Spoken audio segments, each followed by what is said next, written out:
বৌমা রান্নাঘরে সবাইকে স্বাগত জানিয়ে আমি রান্নাঘরে চলে এসেছি। আজকে বানাবো ডিমের কোরমা।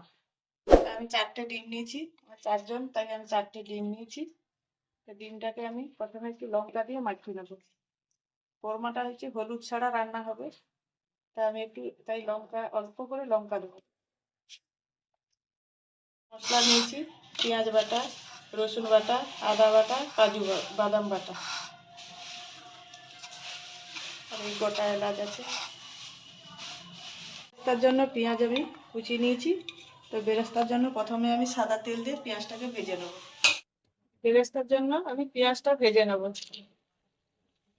লাল লাল করে ভেজে নেবো। তুলে নেবো, একটু মাঝে মাঝে দাগ দিয়ে দেবো, তাহলে নুন সব ঢুকবে। মাঝখানে একটু একটু কেটে নেবো।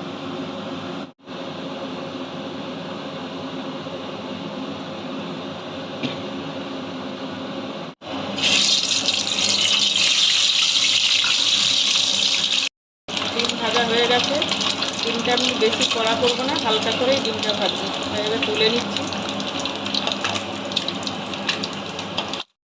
কড়াইতে সাদা তেল দেওয়া আছে, তা এর মধ্যে আমি অল্প একটু ঘি দিয়ে দেবো। পেঁয়াজ বাটা দেবো, এলাচ আর গরম মশলা, গোটা এলাচ আর দারুচিনি দিতে ভুলে গেছি, আমি তাই দিয়ে দিলাম। রসুনটা দিয়ে দেবো, সাদা সাদাই হবে। আপনারা দেখতে থাকুন বন্ধুরা, কেমনি করে আমি রান্না করছি, প্রথম থেকে শেষ অবধি দেখতে থাকুন। এবার আমি আদা বাটাটা দিয়ে দেবো। এবার আমি দেবো কাজু বাটা বা এই পাতা। এবার আমি একটু লিকুইড দুধ দিয়ে দেবো। সব মশলা ভাজা হয়ে গেছে, অল্প করে আমি দুধ দিয়ে দেবো।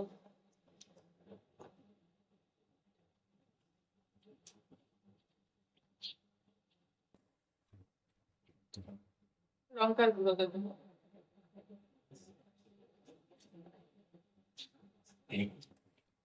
মতো নুন দিয়ে দেবো।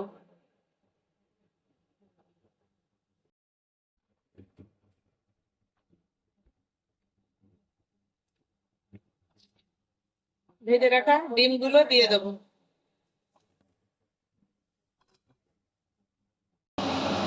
4টে কাঁচা লঙ্কা আমি দিয়ে দেবো। আমার ডিমের কোরমা হয়ে গেছে। আমি একটু গরম মশলা ছড়িয়ে দেবো, এর উপরে আমি বেরেস্তাটা দিয়ে দেবো। বেরেস্তাটা ঢেলে দিলে ভালো, অল্প দিয়ে দিই আর অল্প ঢেলে দেবো। অল্প করে দিয়ে দিচ্ছি। দেখুন বন্ধুরা, ডিমের কোরমা আমার রেডি হয়ে গেছে। ভালো লাগলে সাবস্ক্রাইব করে কমেন্ট করে পাশে থাকে।